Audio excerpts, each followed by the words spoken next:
Assalamualaikum warahmatullahi wabarakatuh. Kali ini saya akan membahas mengenai tips dan trik untuk mengurangi bau mulut. Nah, pasti banyak dari Anda sekalian yang ingin memiliki nafas segar dan bebas dari bau mulut. Karena bagaimanapun bau mulut atau halitosis tersebut dapat menyebabkan permasalahan psikologis. Karena banyak dari kita yang menjadi merasa kurang percaya diri jika memiliki permasalahan bau mulut. Sebelum kita tahu cara mengurangi bau mulut, kita terlebih dahulu harus mengerti penyebab bau mulut itu sendiri. Nah, bau mulut itu dapat disebabkan oleh beberapa hal. Yang pertama adalah penyakit periodontal atau penyakit pada gusi dan jaringan pendukung gigi. Gusi yang mengalami radang, perdarahan, bahkan gigi yang sudah goyang itu dapat menyebabkan bau mulut. Yang kedua adalah tumpukan bakteri pada lidah. Permukaan lidah yang tidak dibersihkan, maka di situ akan terjadi penumpukan bakteri. Dan ditambah dengan air liur, maka itu dapat menyebabkan bau mulut. Yang ketiga adalah penyakit sistemik atau penyakit lain. Di antaranya adalah penyakit pada saluran pencernaan atau penyakit lambung, kemudian radang tenggorokan, kemudian radang pada rongga hidung atau sinusitis, dan juga penyakit sistemik seperti diabetes mellitus juga dapat menyebabkan bau mulut. Yang keempat adalah sisa makanan atau plak dan karang gigi yang tidak dibersihkan.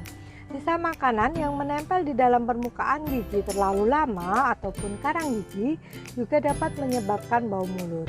Kemudian yang kelima adalah konsumsi makanan. Konsumsi makanan tertentu yang menyengat tentunya itu juga akan mempengaruhi timbulnya bau mulut.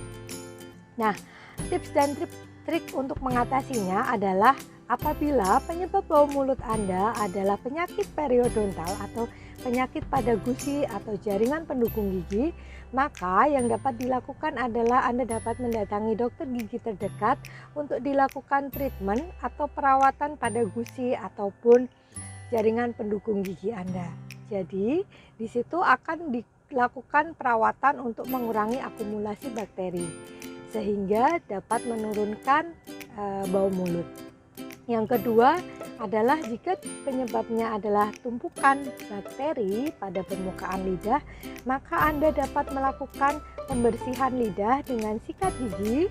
Setiap kali Anda menyikat gigi, jangan lupa permukaan lidah dari ujung lidah sampai ke depan harus dilakukan pembersihan dengan sikat gigi supaya mengurangi akumulasi bakteri yang ada di permukaan lidah.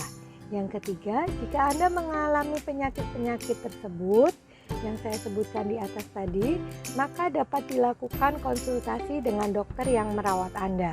Apabila memiliki penyakit sistemik ataupun radang lambung atau radang tenggorokan atau sinusitis, maka Anda dapat berkonsultasi pada dokter spesialis yang menangani.